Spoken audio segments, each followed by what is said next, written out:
Well, the problem is it's just not under their control. I'm sure they're willing to offer whatever they need to offer to get him, but if the Spurs don't want to play ball with him, then there's just nothing they can do. And I also think they need to have conversations with these players. Now, if it's not going to be LeBron, then his management team. You know, what is LeBron looking for? You know, what would he think of playing with Kawhi or playing with Paul George or playing with both? Or, you know, and talk to Paul George and Kawhi, too. Once free agency begins, you can do that. So, not Kawhi, he's not free agent, obviously, but they need to talk to these guys and see what they're thinking. Like with LeBron. I believe Kawhi is much better than Paul George, or better than Paul George. You would rather have LeBron than Kawhi. But I think I'd rather have LeBron, Paul George, and the supporting cast, Brandon Ingram and all those young guys, Kuzma. That's a great point. Than just LeBron and Kawhi. Yeah, that's a great that roster, because you don't have to give up anything to get Paul George and LeBron. I see what you're saying, even though you're saying Kawhi is a better player. Yeah. But you look have at to the give state. Up. Yes. But the question, though, is if you don't trade for Kawhi, are you going to risk ending up with none of them? Because here is the worst scenario for the Los Angeles Lakers, is that Kawhi, you don't trade for Kawhi, you hold the fort, you don't make. I think they could get it done. I think Ball. Soon, though. Yeah, I think you call them up, you say you have Ball, Ingram, and Kuzma, and a couple first-round picks. We'll give you everything. Nobody's beating that. Nobody's coming close to that. You want to cut off your nose, spite your face, and not trade him out west, But if they can get that at the end of the summer or the deadline, so or during the year, here's the problem, though, and this is the issue. So I was told last night that it is not just the Lakers and Cleveland for LeBron, that you cannot X out Philly and you can't even X out Houston, that even if the Lakers and Cleveland are leading candidates, that all four of those teams are still on the table.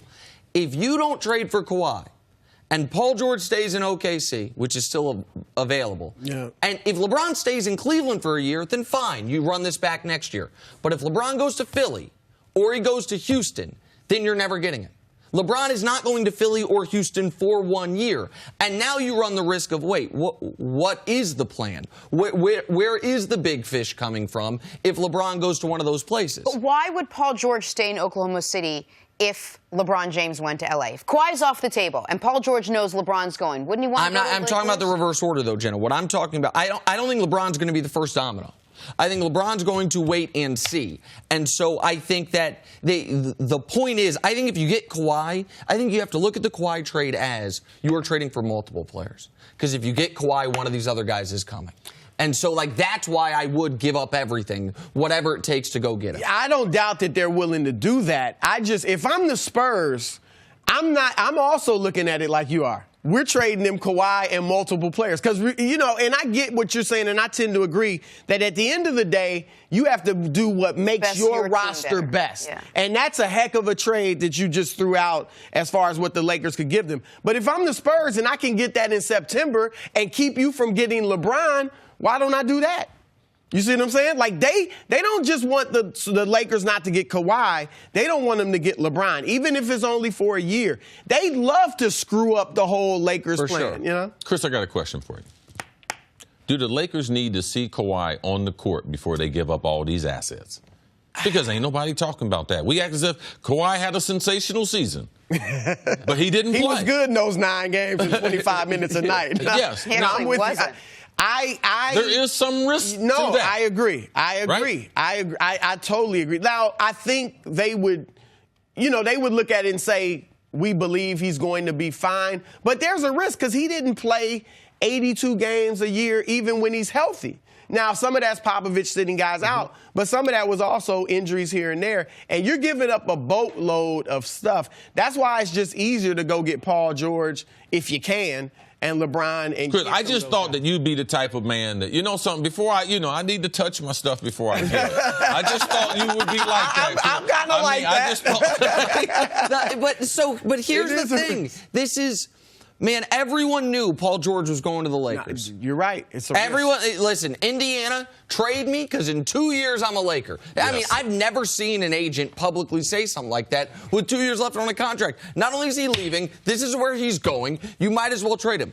Credit, by the way, to Oklahoma City for saying we'll roll the dice. Yeah. It might end up paying off for him. Like, you can say it kind of paid off last year, but the difference in OKC's future with just Russ, or if Paul George decides to stay, and I know there's the report, and we'll talk about it more later, he opted out of his deal, but he could still stay there. I would argue no one in the world, forget pro athletes, no one in the world can definitively say, here's what I'm doing 1 year from today. No, I don't care if you're the President of the United States. I don't care if you're a guy picking up trash on Fifth Avenue. I don't care if you're a pro athlete. You never know definitively what you're doing. So this whole idea of if the Lakers plan is, you know what, we'll keep our guys because Kawhi's going to come. And then LeBron will join him. Magic said it'll be 2 years anyway. Yep. Man, you're rolling the dice there. It's a risk. There is no question about it. Because you're right. Everybody thought George was going there. What if Kawhi gets traded to Boston? They win the it. title. He enjoys playing with Kyrie. Like, you know, even if they don't win it, you just enjoy the situation, like Paul George. And what if a guy in Kawhi Leonard has only lived in, that I know of, Southern California and San Antonio? What if a big attraction of L.A. is, man, all these cities that aren't L.A. are terrible because San Antonio's the only place he's lived. Yeah. And then he lives in Philly a year, and he's like, oh, there's other awesome cities in America, not just Los Angeles. Like, there's a lot of factors there if you're just going to say, don't worry, we'll get him later. Chris, if you take Kawhi off the table, say the Spurs decide, you know what, I don't want to send him to the West. He's off the table. Why don't Paul George and LeBron, which I'm sure they've already had a discussion that says, hey, I'm not opting in. I'll wait to see what you decide to do. Would those two be enough? Like, would LeBron go to L.A. if it was just LeBron and Paul George? Yeah, I believe he would. So that's on the table. That's up to LeBron. If he wants to do that, well, it's up to Paul George. Well, what's keeping Paul George there if he can go play with LeBron and the Lakers? And you told us Paul George likes to fish and hang out with old white dudes in the suburbs, right? In Oklahoma City. In Oklahoma City? I don't think that was me, but I think some of that's true. That was Mannix. That was Mannix. I apologize. I think there is truth to that, though. Yeah, that Paul George is not a big city guy necessarily. That Paul George likes the low-key life, is at least what we've been told. Why was he screaming about the Lakers? You know what I mean? In the first that he was all but there. Because it's home, right? But it's a big city. He knows that, you know? For sure. The point that I was making is that some guys, some NBA superstars, hate the small markets. Paul George isn't that guy, that he's more of a low-key guy, that he likes to go fishing, that he likes to just kind of hang out. And so I don't think any of these guys, except for Kawhi, know with 100% certainty where they want to play, and Kawhi's the only one that can't control it. Right? Kawhi's the only one that the decision's not in his hands. Now. Correct. Yeah, absolutely. Because he can control it later. Yeah, I've seen plenty of Lakers players fishing right on Rodeo Drive. Fishing. Thanks for watching. Subscribe here to get the latest from the show. Also, be sure to check out more of the best clips from First Things First, or go watch a few segments from our other shows on FS1.